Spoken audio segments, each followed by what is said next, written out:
Hello Year 2s.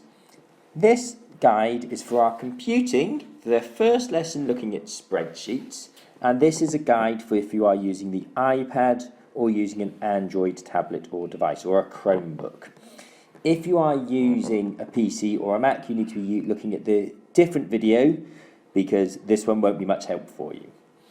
So hopefully you've already got some of you downloaded the Sheets app for you already.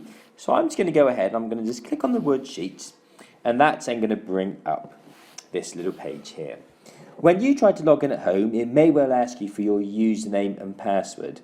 So for that one, you need to be typing in your 18, your first name, the first letter of your surname at coldandcommon.com, and the password that's been provided to you by school. Hopefully mums or dads will be able to get you started on that one. When you first log in, you also won't have lots of documents. I've been having a bit of a play with the app and the software just to see what I can do with it, and that's why I've got lots of work here already. So to get started, we are going to click on the little plus in the bottom corner, and that's going to then say, what do I want to do? I want to create a new spreadsheet, so I just click on the pencil, and that then starts to create a new spreadsheet for me. Now it says, what do I want to call my spreadsheet? So I'm going to call my spreadsheet House Groups. So I'm going to just click on Create. Oh, that was lucky. I think I typed it incorrectly because that was a bit of a distraction at the door. But fortunately, the iPad has corrected that for me. So we are going to be creating a chart looking at the data, so the information about who is in which house group. And we're going to be choosing whether we're going to do that for Griffin class or Thunderbird class or Year 2 or looking at the whole school. So to start with, we're going to start by creating our table. So I'm going to click up here where it says in the cell A1. Okay, so it's in column A in row 1. So the columns go down and the rows go across.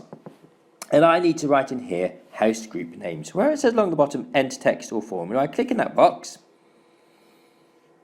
And I'm going to type in house group name.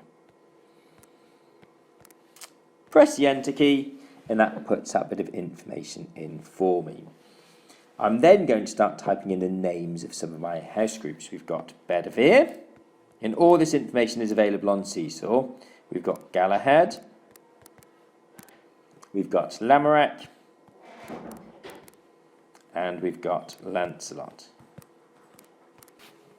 Right, I'm then just going to scroll back up so I can then see all of my information. So you now notice where it says house group name, it's actually, the writing is a little bit wider than the box. So I'm going to make my column just a little bit wider, just so it fits all the information in, all the text in. So I'm going to just double click up the top where it says A, and you'll then notice I've got these resizing handles pop up. So I can just drag on that arrow and move it along so I can make my column just a little bit wider so it fits all the information in. Right, I'm then going to go into the next column, and in this one I'm going to enter in the text. It's going to say number of children. So number, tried to be clever there, and let's put number lines instead. Number of children. Press the enter key, and I can now start adding in some data. So I'm going to choose which data I'm going to be putting in. I'm going to choose Thunderbird's class today, so I'm going to put myself onto numbers. So there are 5 children in Thunderbirds in Bedivere. There are 11 who are in Galahad. There are 6 who are in Lamorak, and there are 6 who are in Lancelot. So I'm then just going to go back because I've got my whole chart, my whole table back up on there. And again, notice the number of children is again slightly too long, so I'm going to double click in that column B. I can then just resize that one to make that fit a little bit better. Right, I want my chart to look a little bit prettier.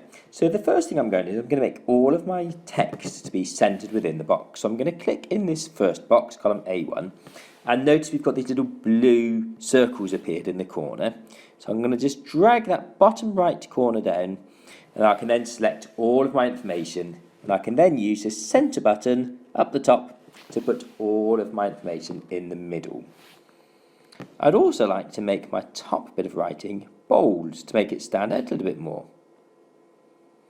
So I'm going to select just my titles. And then along the top, I've got this big B at the very beginning for bold, that then makes those titles stand out nice and clearly. Right, we're now going to start to try to draw a chart. So I need to select all of my information. So I need to select my entire table, which I've got up there. And I go over to the right-hand side where we've got the plus. And then I click on the chart. Oh, now mine's come up straight away as a column chart. I'm not sure yours is going to do that, because when I was doing mine earlier, it came up with a line chart. So I'm going to just put it onto line so I can show you what it would have looked like in case yours comes up not right. And then if yours does come up as a column chart, that's brilliant. So if yours comes up looking like this, you can click where it says type line chart, and you can change it to column chart. If yours come up as column chart already, brilliant. Right, we've also got something called a legend that says number of children up here, which we don't really need to have. So I'm going to just turn that one off. So I'm going to click on none. And it looks like, I think the iPad remembered me doing this last time. It's also added a number of children up the side, which it didn't do before. So if yours doesn't say that, you can click on titles.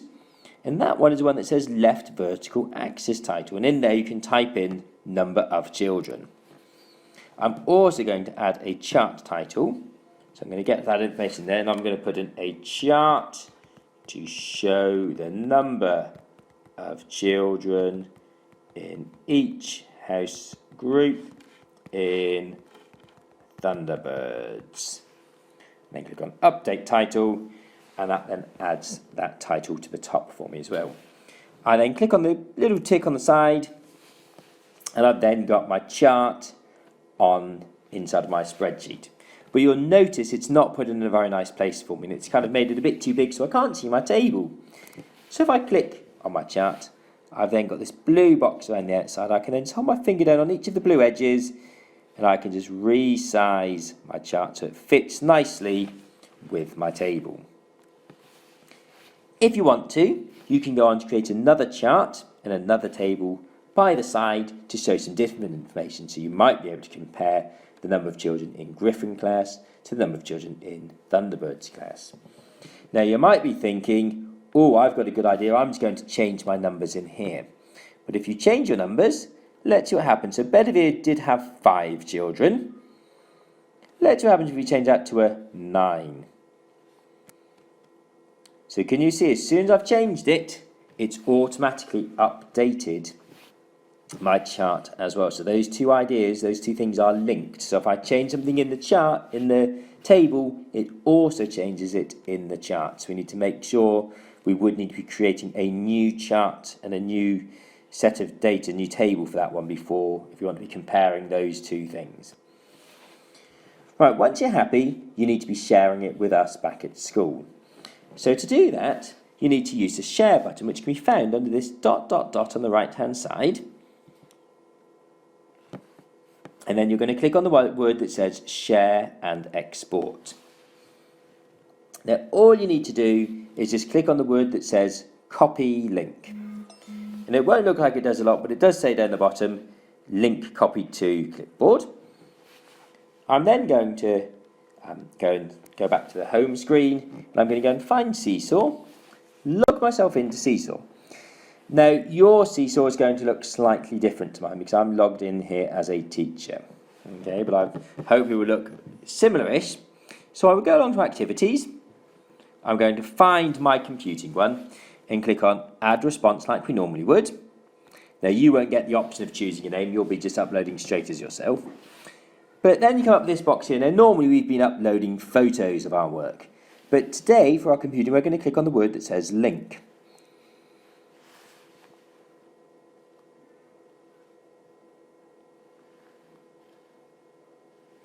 So it's then asking me what I want to link to. So in this box, I'm going to hold my left finger down inside of that one. So hold my finger down there and then just click on the word paste. And that is going to paste that big long link that it copied from our spreadsheet earlier and save it into here. So all of the work is saved up in the Google Cloud, in your Google Drive folder. And that link is just telling us where we can find that work. So we click on the green tick.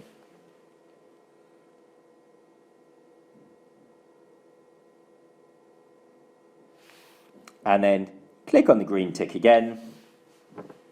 And then that is your work then submitted to up to Seesaw, and we can then click on that and have a look to see what your spreadsheets are looking like. So have a bit of fun with that, guys. Good luck, and I will look forward to seeing your work on Seesaw later on in the week. Bye.